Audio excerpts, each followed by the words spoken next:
Welcome back to Health Matters. If you knew that anger might increase your risk of heart disease significantly, would you continue to blow off steam by yelling and smashing things in an argument? With me to talk about the relationship between your emotions and your organs is traditional Chinese medicine practitioner Inga Spatari. Welcome, Inga. Hi. Hi. Okay, emotions, Chinese medicine, there's something called 5 elements. So let's just start with the wood element, liver, gallbladder, emotion, anger, and we'll go clockwise, right? All right. Okay. So Chinese medicine very fair calls the emotion being the 7 enemies from inside that are one of the causes of disorders, which are absolutely okay when they're in fair amount, but while it gets too strong, violent, or long in time, it starts hurting. And anger is particularly important emotion. Why? Because it's very frequent in modern society, and it causes qi to rise, qi to goes up, and it doesn't hurt only liver. It hurts also the heart, because heart is the son of the liver, is next energetical organs. So the emotion of anger would make face to become red, would make eyes to become red, headaches, dry mouth, bitter taste in the mouth, even up to palpitations, and it can bring to stroke, it can bring to high blood pressure, even that far. Yeah, yes. And you get high cortisol and high adrenaline, and that's a cardiotoxic, Right. formula for, heart disease. Yes. Yeah, yes. and that's the liver. And so the function of the liver is? The function of the liver is to keep the qi smooth through all over the body. Yeah. So when it's angry, it's just The qi starts moving in all directions, very violent. So we'll see someone with a red face. Yes, you see somebody with a red face, red eyes, headaches. Going farther, it can be constipation, it can be dark urine. High blood pressure. High blood pressure, Sure. even up to stroke.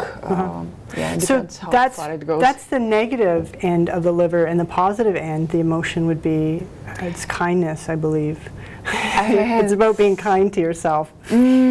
Well, it's just Chinese medicine considers that ideal for one person is to keep balance. Yeah. There is a saying, Nanda Hudo, like we should be that balanced, that not getting over emotional or disturbed out of the balance very easily. Yeah. Nice. Okay. Harmonized. Yeah, harmonized. All right, let's move to the next element, the earth element. Fire element, Right. heart, joy. Okay. Joy is a very nice emotion that everybody would like to enjoy as much as possible and have it as much as possible. And it's very fair. It is a very nourishing emotion. But too much joy, too much excitement, it's harmful for the heart. It's harmful. It can bring to irritability, insomnia, absent-mindedness. For example, if somebody, there are known cases when somebody won a huge amount of money in lotto and they got heart attack, right? So joy in big amount is also hurtful. By another hand, when energetic heart is weakened or has some energetic patterns, you can see someone laughing to themselves or just happily talking to themselves, right? It manifests in a specific kind of unmotivated joy. Interesting. Yeah. Okay. Yeah. And the next organ that we're going to go to? The next organ is spleen, the element earth, and there are 2 emotions. First emotion is worry, and second emotion is pensiveness or overthinking. We say that the one who worries too much carries the weight of the whole world on their shoulders. Why is that? Because worries weakens the spleen. And our spleen starts making dampness, and person beside feeling like not having appetite, exhausted, not enough energy, they start feeling heavy. That dampness makes them feeling heavy. Interesting. In the journal, just to bring it back to a Western perspective, in the journal Circulation, worry is a component of anxiety, which is related to an increased incidence of coronary heart disease. Right. So the Chinese had it right 5,000 years ago. Oh yeah, they said exactly the same things which we say now, but in a different vocabulary that they had 5,000 years ago. And actually, worry, they're showing it's linked to low heart rate variability, and so higher heart rate variability is good health in someone who's fit. Yeah, not enough qi. Spleen doesn't produce qi, right? Worry weakens the spleen, no qi, and then heart and lungs, they both would suffer because of not enough qi. So is that someone who's burnt out? Like a person who's burnt out who works too much and is worried too much? It's exactly about worry, because like working too much, it more goes with pensiveness, with overthinking, right? A mental work, overthinking. That's what happens with students. Sure. Yeah, and that also weakens the spleen.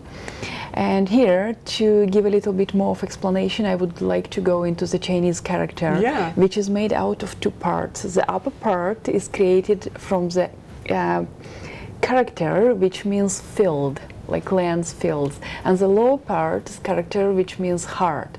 So when one thinks so much or exhausts themselves so much with the mental work, as if they carry fields on their heart, that's when it becomes a hurting, like really bad to your health. Otherwise, thinking is healthy, it's good. Yeah, absolutely. Okay, and what's the next organ we're going to go to? Next organ is lung, with element metal and with emotion sadness. Yeah, sadness would exhaust lung, would make one to cry, even to be depressed, and vice versa, like a lung that is missing qi. Lung qi deficiency would make person to feel sad, and sadness would affect lung. For example, old times, people used to go, like men used to go to do their army service for many years, 10, 20, and many of them would come back with tuberculosis. And it was not because of condition of the body, but because of sadness, that like longing for their family, being sad for not seeing them, would exhaust the energetic lung and would break the barriers. Wow, and you feel it right up here. Yes. Yeah, that's really, another research study says that losing, under grief, losing a significant person in your life increases your risk of actually having a heart attack the next day by 21 times, and in the following week by 6 times, and this actually decreases after a month as the stress hormones relax. So again, it's another link between our emotions and our body, and what I actually appreciate about Chinese medicine is that cause and effect is not linear. It's not only seen as linear, but it's also seen as circular, whereas an ailment can be caused by an emotion or it can cause the emotion. Right, right. In Chinese medicine, like sadness can affect the lung, while affected lung may make one to be sad. Yeah, and I think that people in Western medicine have a hard time wrapping their head around that because it's so linear, right, in Western medicine. Okay, let's move along to the next. Next is kidney. Kidney belongs to water element, and the emotion is fear, and another emotion is shock or fright. Fear weakens the kidney, and this can be obviously seen when people have a sudden fear, then they have that uncontrolled urination. So it makes the qi to go down very strongly, like drastically. Or let's say little kids, they wet their beds, and psychologists linked it to anxiety, missing the feeling of security, right? Something like this. Yeah. And of course, fear also weakens the energetic kidney, while shock, fright, it works as a strong heat over the adrenal glands, and it makes the heart rate to go fast, like it affects both kidney and heart at the same time.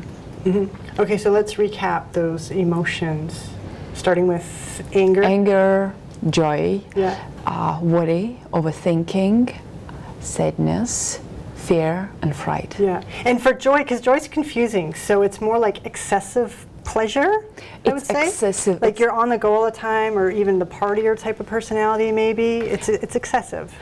Exactly. When Chinese medicine says that too much joy can hurt your body, it's not about being happy. It's not about happiness. Being happy, harmonious, tranquil, it's nice, it's healthy, it's nourishing. It's about really hyper. It's about being joyful, like partying nights along. For example, if we get into a Chinese character again, the character for the joy, for this excessive joy, not for the healthy joy, but for excessive, the ones that would hurt the heart, consists again from two parts: drums.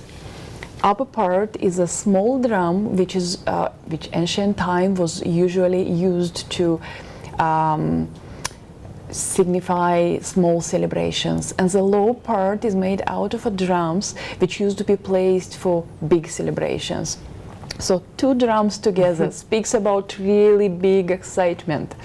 That excitement, that big joy, that's the one that the heart, like, attacks the heart. Attacks the heart. Yeah. And so other research shows positive psychological well-being is linked with the reduced risk of coronary heart disease.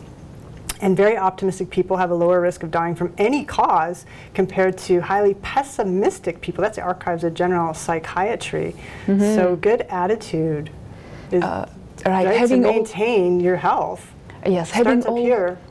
Oh, absolutely, yes. No wonder Chinese medicine says that the causes of disease are 6 evils from outside and 7 enemies from inside. So the 6 evils, just quickly for people. 6 evils is just the weather conditions, right? Like cold, wind,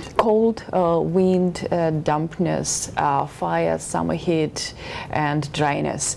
So you can wear your clothes on, right? You can undress, you can get your AC on, your heater on, you can protect yourself, right? We have umbrellas, we have clothes, but the most challenging is to keep balance and protect yourself from the 7 enemies from inside.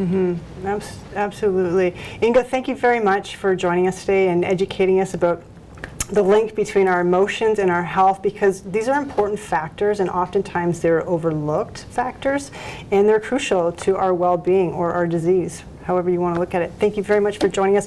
Thank you for watching Health Matters. As a final note, I'm going to leave you with the quote by Hippocrates. He says, "Natural forces within us are the true healers of disease." Enjoy the rest of your day.